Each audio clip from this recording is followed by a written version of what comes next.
जय हिंद दोस्तों, कैसे हैं आप सभी लोग। आई विश सभी लोग बढ़िया होंगे, जबरदस्त होंगे और लाजवाब होंगे। भाई साहब स्वागत है आप सभी लोगों का। देखो दोस्तों, अभी हुआ क्या भैया, इजराइल हमास के बीच का युद्ध तो आप सभी लोग पढ़ ही रहे होंगे और जान रहे होंगे। लेकिन इससे हट के भाई साहब एक हास्यास्पद, एक तरीके से आप कह सकते हो, स्टोरी है, छोटी सी कहानी है।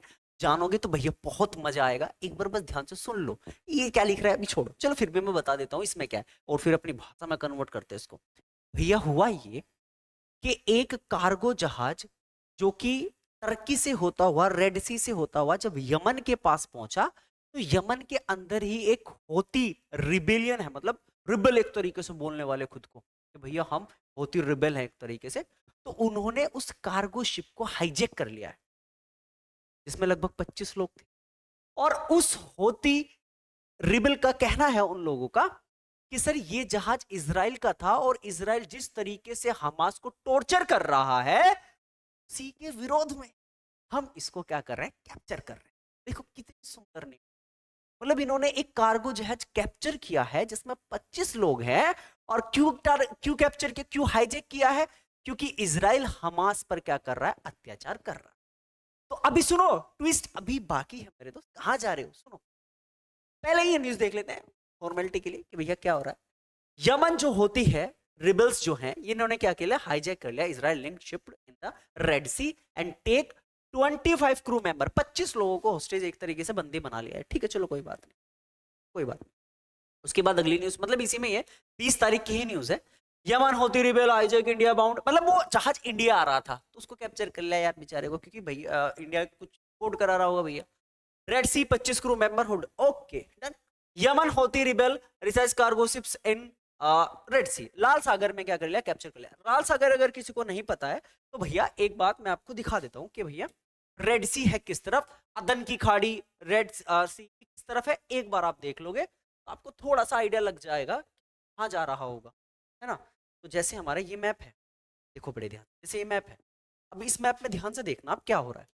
सर हुआ ये कि जो जहाज था, वो जहाज यहां टर्की से शुरू हुआ, यहां से, और यहां से शुरू होने के बाद ये जा रहा था सर, ये जो जहाज था ये जा रहा था यहां से होते हुए, और यहां पड़ती है सर एक स्वेज नहर। ऑब्वियस सी बात है, लगभग विश्व का 10% जो इंपोर्ट एक्सपोर्ट होता है वो स्वेज नहर से होता है। तो स्वेज नहर से होते हुए रेड सी, और रेड सी में यहां पड़ता है यमन, ये है यमन। इस यमन में ही होती नाम के क्या रिबल्स हैं। वाओ क्या बात है। इन्होंने क्या किया सर, इस शिप को यहां कैप्चर कर लिया, रेड सी। अब कैप्चर कर लिया तो यही न्यूज हमने यहां सुनी कि इन्होंने क्या कर लिया, कैप्चर कर लिया, और 25 लोग इसमें शामिल थे। लेकिन उसी के बाद अगली न्यूज सुनो जरा, मतलब इसी में क्या कह रहा है, India bounded ship hijack by Yemen Houthi rebels in Red Sea report. Okay चलो, हिंदुस्तान टाइम्स, नव भारत, यमन के होती विद्रोहियों ने भारत जा रहे इजराइल से जुड़े जहाज का अपहरण कर लिया है। ठीक है, अब देखो ट्विस्ट क्या, इस जहाज का नाम क्या है, अगर तुम ध्यान से देखो तो गैलेक्सी लीडर। इस जहाज का नाम है गैलेक्सी लीडर, जो कि रेड सी की तरफ से जा रहा था और एक कार्गो शिप है। ठीक है, और यमन में होती विद्रोहियों ने, रिबल्स ने इसको क्या कर लिया, हाईजैक कर लिया। चलो ठीक है, इतनी बात समझ में आ जाती। और क्या कहा है, और इंडिया ने 25 मेंबर को वहां पर क्या कर लिया, हॉस्टेज के रूप में लिया है। और कहा है, मैंने क्या बताया कि भैया इजराइल जिस तरीके से हमास पर अत्याचार कर रहा है, हम उसके विरोध में इजराइल के इस कार्गो शिप को कैप्चर करते हैं, हाईजैक करते हैं। और देखो ट्विस्ट वाली बात क्या है, ट्विस्ट वाली बात है कि वहां का जो डिफेंस है इजराइल का, वो ट्वीट करके कहता है कि भैया तुमने गलत कार्गो शिप हाईजैक कर लिया है, ये हमारा कार्गो शिप नहीं है मेरे भाई।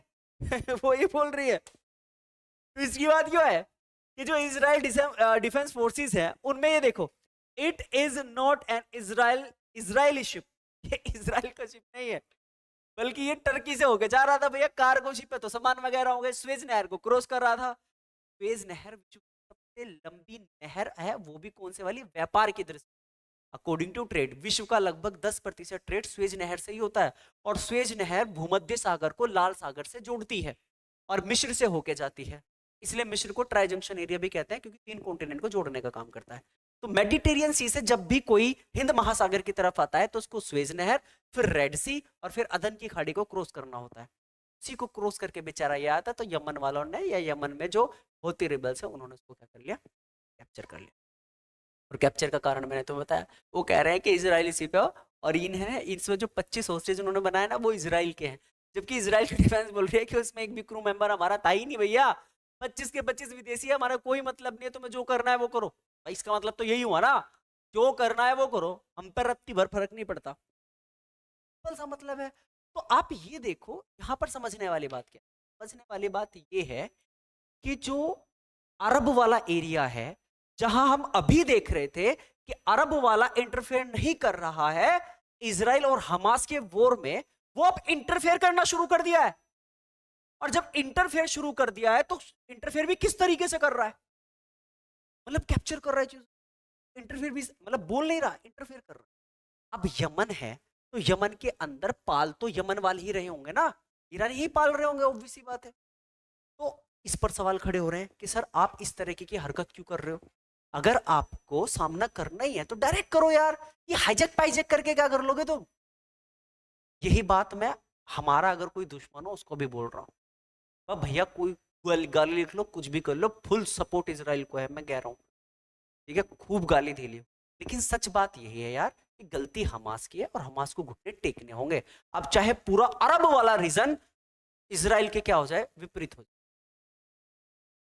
मैंने फिर भी कहा है कि साथ भैया हम देंगे, अगर कोई हेल्प चाहिए होगी बिल्कुल मिलेगी, और कोशिश करेंगे शांति व्यवस्था बनाए रखें, और जिस तरीके से इसराइल मार रहा है हमास वालों को, वो थोड़ा सा क्या करे, उसको कंट्रोल में करे। और इसराइल भी यही चाहता है यार, कौन चाहता है युद्ध हो? आर्थिक तंगी कौन बर्दाश्त करेगा? आर्थिक तंगी होगी, जीडीपी गिर जाएगी, भूखे मरेंगे लोग, दर दर की ठोकरें खाएंगे भाई साहब। किसी ने बहुत खूब कहा है कि अगर तुम स्वतंत्र हो, आजाद हो, और तुम भूखे मर रहे हो तो क्या फायदा इसी स्वतंत्रता का? लेकिन अगर तुम गुलाम हो, लेकिन तुम्हारे पास अच्छे कपड़े हो, अच्छा खाना हो, अच्छा चलने फिरने, अच्छा काम हो, तो क्या दिक्कत है? ये तो बताओ। और गुलाम तो तुम हो ही नहीं, नागरिक हो बकायदा।